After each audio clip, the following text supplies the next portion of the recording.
Assalamualaikum warahmatullahi wabarakatuh. Selamat berjumpa kembali dalam program Ujar, Unpam Mengajar. Perkenalkan, saya Ihwani Siti Utami, dosen program studi Pendidikan Pancasila dan Kewarganegaraan, pengampu mata kuliah Hukum Internasional. Saya akan menemani Anda dalam mendalami dan mempelajari materi hukum internasional. Program ini akan tersaji dalam 30 menit ke depan. Jadi, tetap ikuti program ini dan jangan sampai terlewatkan. Tonton terus di Sasmita Jaya TV, berbagi untuk negeri.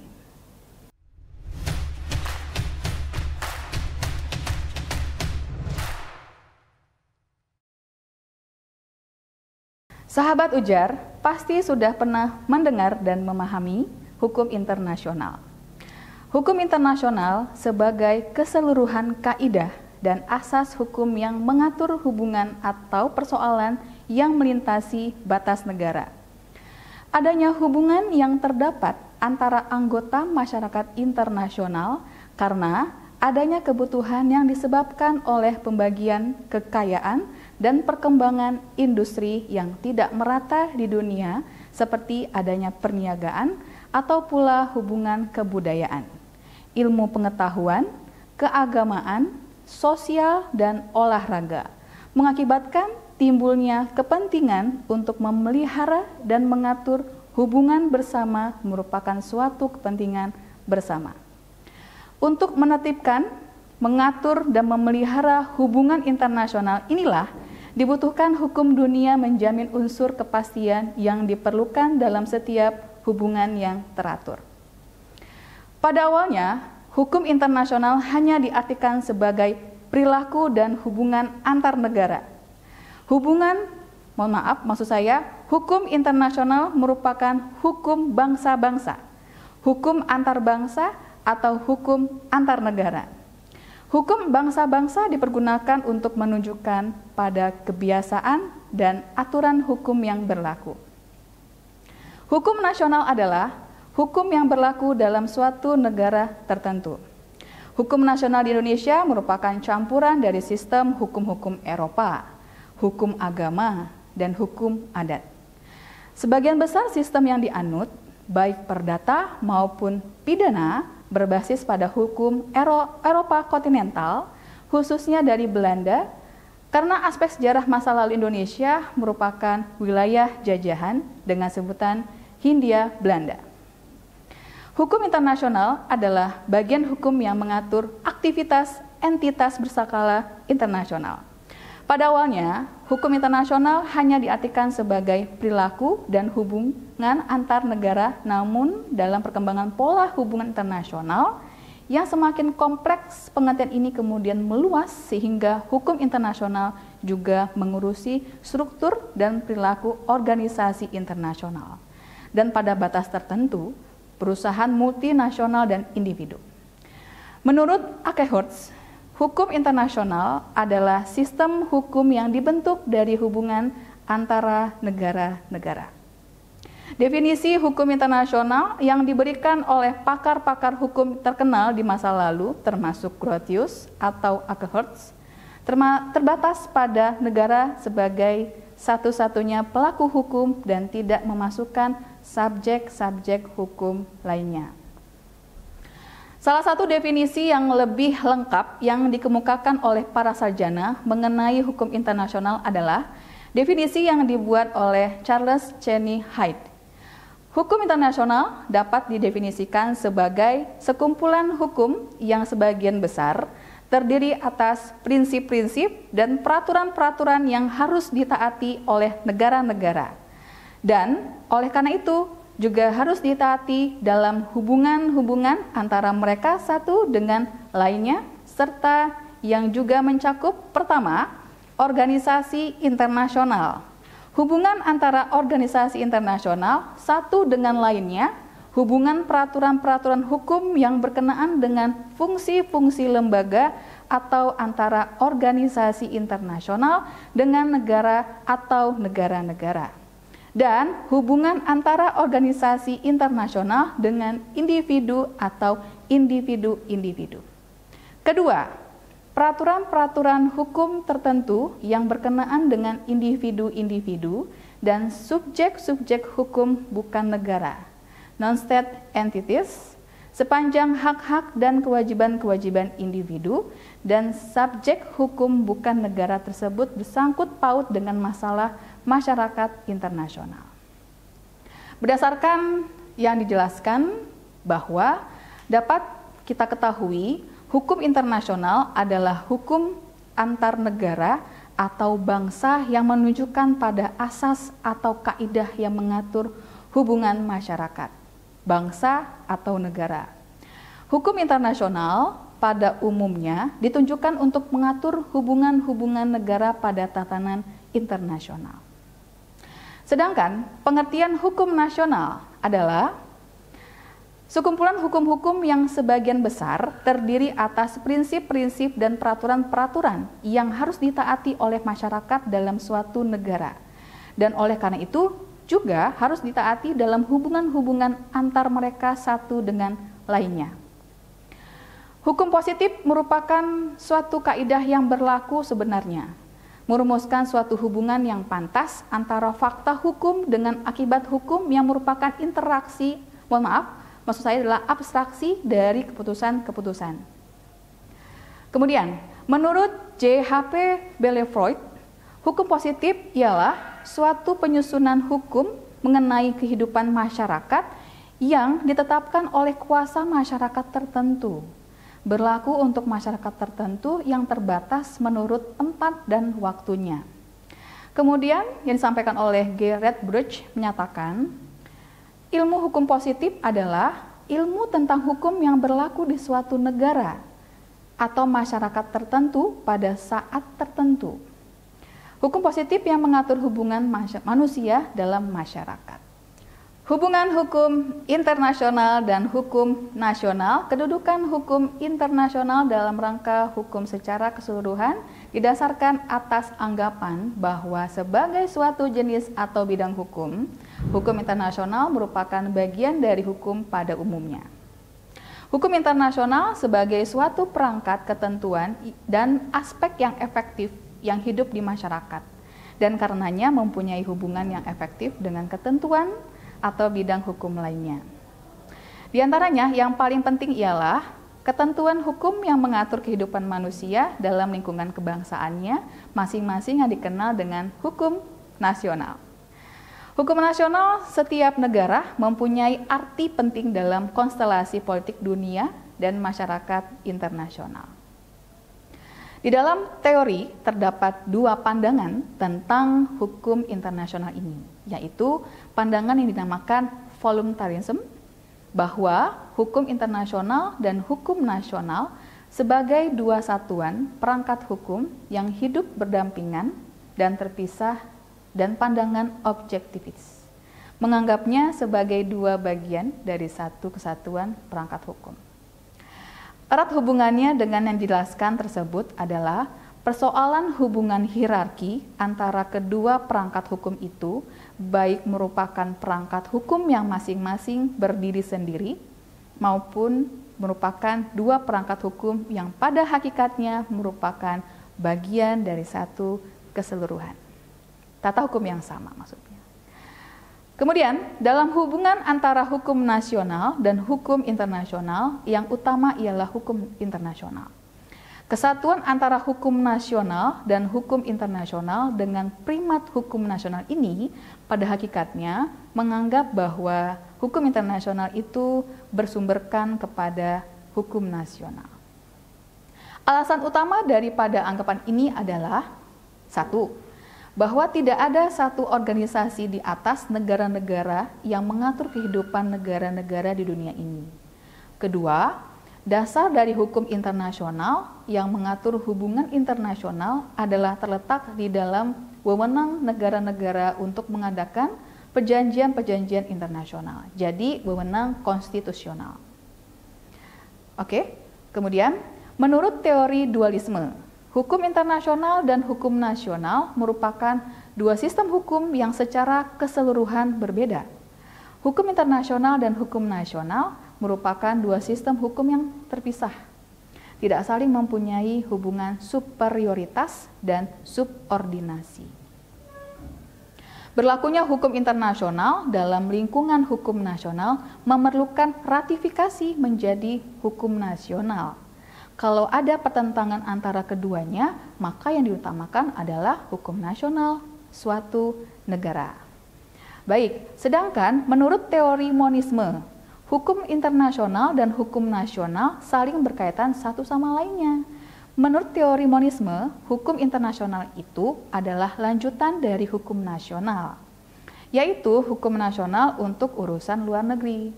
Menurut teori ini, hukum nasional kedudukannya lebih rendah dibanding dengan hukum internasional. Hukum nasional tunduk dan harus sesuai dengan hukum internasional. Undang-Undang Dasar 1945 tidak memuat ketentuan mengenai kedudukan hukum internasional dalam sistem hukum nasional. Akan tetapi, tidak dapat disimpulkan begitu saja bahwa Indonesia menganut pendirian hukum nasional mengatasi hukum internasional. Sebaliknya, pendirian menerima supremasi hukum internasional tidak berarti Indonesia harus menerima hukum internasional begitu saja. Banyak pertimbangan-pertimbangan yang harus dikaji, terutama keadaan masyarakat internasional dan negara Indonesia pada saat yang bersangkutan. Materi selanjutnya adalah tempat hukum internasional dan hukum nasional. Hukum nasional dan hukum internasional adalah dua domain hukum yang pada satu sisi terkadang dipahami sebagai satu kesatuan sistem hukum dan pada sisi lainnya terkadang pula diposisikan dalam dua entitas sistem hukum yang berbeda serta terpisah antara satu dengan yang lainnya. Kedua sudut pandang tersebut dalam praktiknya memetakan hubungan antara hukum nasional pada satu sisi dan hukum internasional pada sisi lainnya, terutama soal eksistensi dan daya laku hukum internasional dalam sistem hukum nasional suatu negara. Pandangan yang meyakini bahwa hukum nasional merupakan sub dan bagian dari hukum internasional dengan sendirinya menundukkan hukum nasional pada hukum internasional. Sebaliknya, pandangan yang meyakini bahwa eksistensi dan daya laku hukum internasional tergantung pada penerimaan hukum nasional, dengan sendirinya memaknai keberadaan hukum internasional interdependensi atas pengakuan dan penerimaan suatu negara. Memaknai hukum internasional sebagai satu domain hukum yang mengatur hubungan antara negara-negara nasional secara tidak langsung memberi sudut pandang bahwa eksistensi hukum internasional terkait erat dengan keberadaan negara-negara nasional. Hadirnya negara nasional di seluruh belahan bumi tidak lain karena latar belakang sejarah, sosial, politik, hukum, dan budaya yang berbeda hingga membentuk suatu identitas yang menjadi perekat sebagai satu bangsa sekaligus pembeda dengan negara bangsa lainnya. Kedudukan produk-produk hukum secara formal tidak merupakan subordinasi dari kekuatan eksternal di luar negara, tetapi validitasnya senantiasa mengacu pada konstitusi sebagai hukum dasar tertinggi pada masing-masing negara. Sedangkan kedaulatan keluar termanifestasikan melalui kemandirian dan kebebasannya menyelenggarakan pemerintahan serta bekerja sama secara bebas dan setara dengan negara lainnya dalam memenuhi berbagai kepentingan masing-masing negara. Serangkaian uraian ini merupakan suatu kenyataan bahwa terbentuknya suatu negara berdaulat, suka atau tidak suka dengan sendirinya, menjadi bagian dari masyarakat dunia internasional. Bahkan dalam praktiknya, kelahiran suatu negara tidak jarang tanpa bantuan negara lain, baik langsung maupun tidak langsung, baik secara fisik maupun melalui proses diplomasi. Selain itu, pengakuan negara lain merupakan salah satu syarat akan lahirnya suatu negara. Melalui pengakuan negara lain menjadi pintu bagi satu negara baru berdiri untuk dapat melakukan kerjasama dengan negara lain. Sebab pengakuan tersebut merupakan bentuk peneguhan status hukum suatu negara sebagai subjek hukum internasional yang kepadanya melekat hak dan kewajiban untuk melakukan hubungan hukum dengan negara-negara lainnya. Artinya, suatu negara dianggap cakap dan mampu mempertanggungjawabkan seluruh tindakannya dalam kehidupan pergaulan internasional. Dalam konteks tersebut, posisi negara dalam pergaulan internasional adalah badan hukum publik, public rights person, yang diasumsikan memenuhi kecakapan untuk bertindak sebagai subjek hukum. Sebab sejatinya, subjek hukum secara alamiah sesungguhnya hanyalah manusia. Sahabat Ujar, kembali lagi bersama saya dalam mendalami dan mempelajari materi mata kuliah hukum internasional. Materi selanjutnya yang akan kita bahas adalah primat hukum internasional menurut praktik internasional. Penerapan hukum internasional tidak sesederhana penerapan hukum nasional, karena sebagian dari subjek hukum internasional berada dalam wilayah hukum nasional, di mana subjek hukum internasional itu berada. Sebagai contoh, negara sebagai salah satu subjek hukum internasional tentu memiliki hukum nasional tersendiri yang berlaku di masing-masing negara, dan belum tentu selalu sejalan dengan hukum internasional. Adanya kepentingan kedua hukum ini mungkin saja berbeda dan menjadi perdebatan.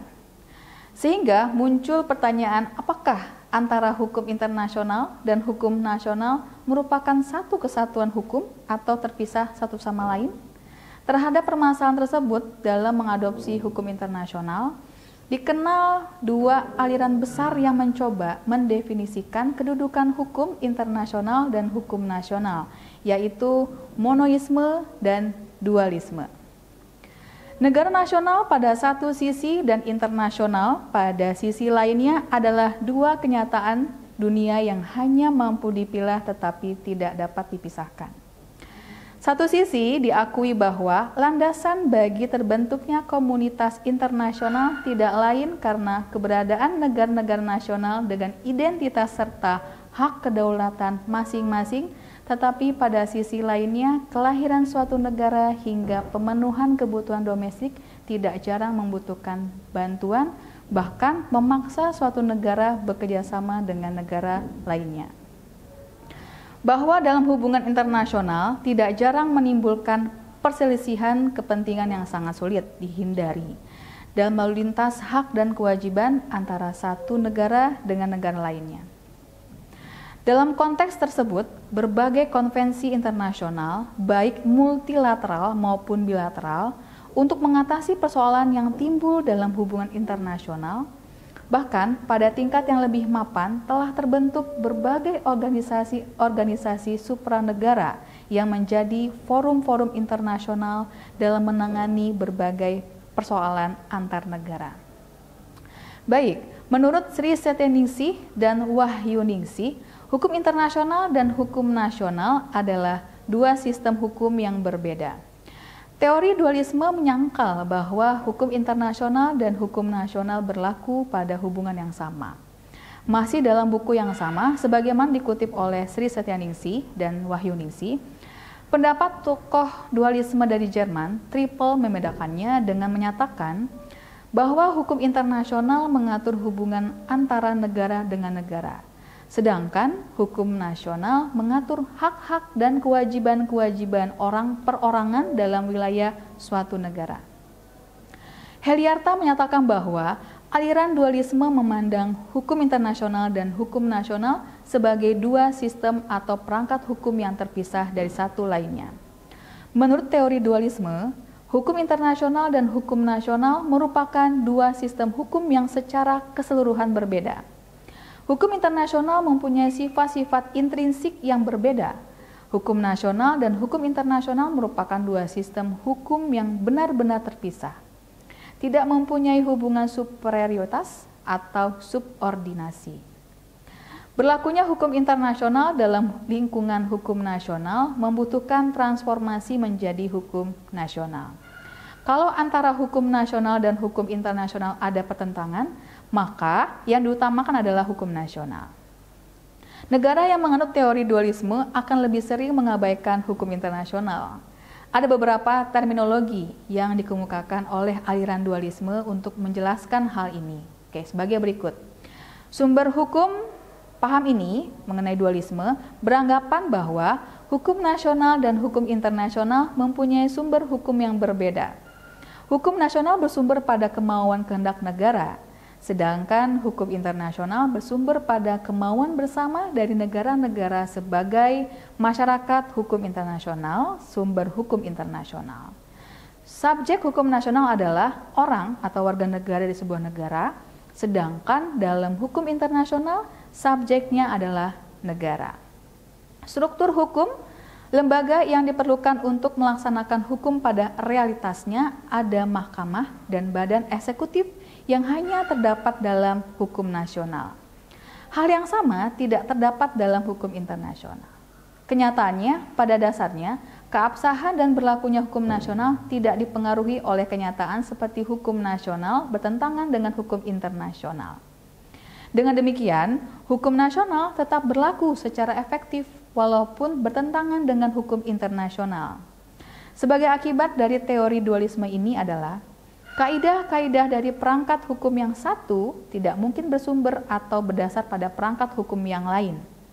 Dalam teori dualisme tidak ada hierarki antara hukum nasional dan hukum internasional, karena dua perangkat hukum ini tidak saja berbeda dan tidak bergantung satu dengan yang lain, tetapi juga terlepas antara satu dengan yang lainnya. Akibat lain adalah tidak mungkin adanya pertentangan antara kedua perangkat hukum tersebut. Yang mungkin adalah renvoi. Kamus Besar Bahasa Indonesianya menyampaikan bahwa renvoi adalah pembentulan atau perbaikan. Tambahan dalam suatu akta autentik dengan memberikan tanda di pinggir dan harus diparau. Oleh karena itu, dalam menerapkan hukum internasional, dalam hukum nasional memerlukan pengubahan menjadi hukum nasional. Jika aliran monisme memandang hukum internasional dan hukum nasional sebagai satu kesatuan sistem di bawah satu prinsip fundamental dengan sudut pandang primat hukum baik nasional maupun internasional, maka aliran dualisme memetakan hubungan hukum internasional dan hukum nasional pada ruang yang terpisah dan berbeda serta masing-masing berdiri sendiri sebagai satu sistem hukum. Terdapat dua alasan manusia aliran dualisme menganggap hukum internasional dan hukum nasional berada pada tempat yang terpisah.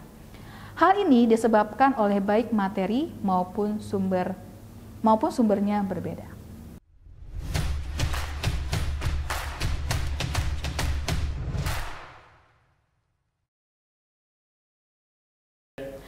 Baik sahabat ujar dimanapun Anda berada, dari pemaparan yang sudah disampaikan tadi, dapatkah kita simpulkan? Ada dua teori yang membahas mengenai keberadaan hukum internasional dalam hukum nasional suatu negara. Bisakah Anda paparkan ulang keberadaan teori-teori tersebut?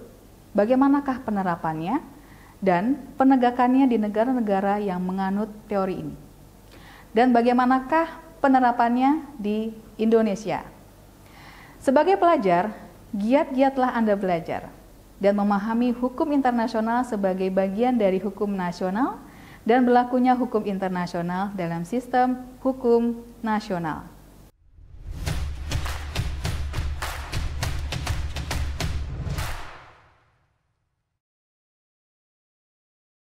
Sahabat ujar, memperhatikan praktek yang berlangsung pada negara-negara dalam menyikapi mengenai hubungan hukum internasional dan hukum nasional, tampak tidak ada yang secara strict berdiri pada satu aliran apakah monisme atau dualisme.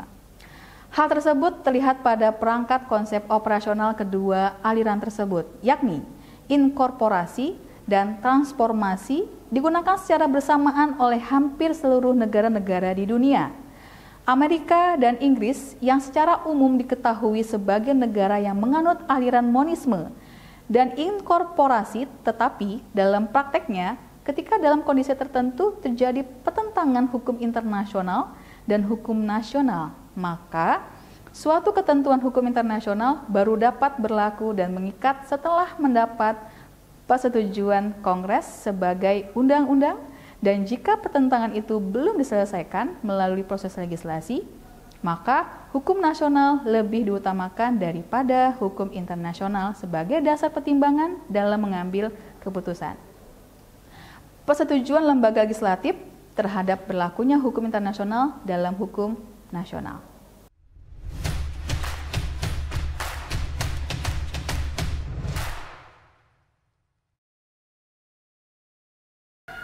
Demikianlah tadi pemaparan mengenai hubungan hukum internasional dan hukum nasional.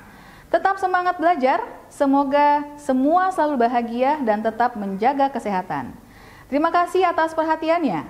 Saya Ihwani Siti Utami, undur diri, sampai jumpa lagi di episode berikutnya. Salam ujar. Wassalamualaikum warahmatullahi wabarakatuh.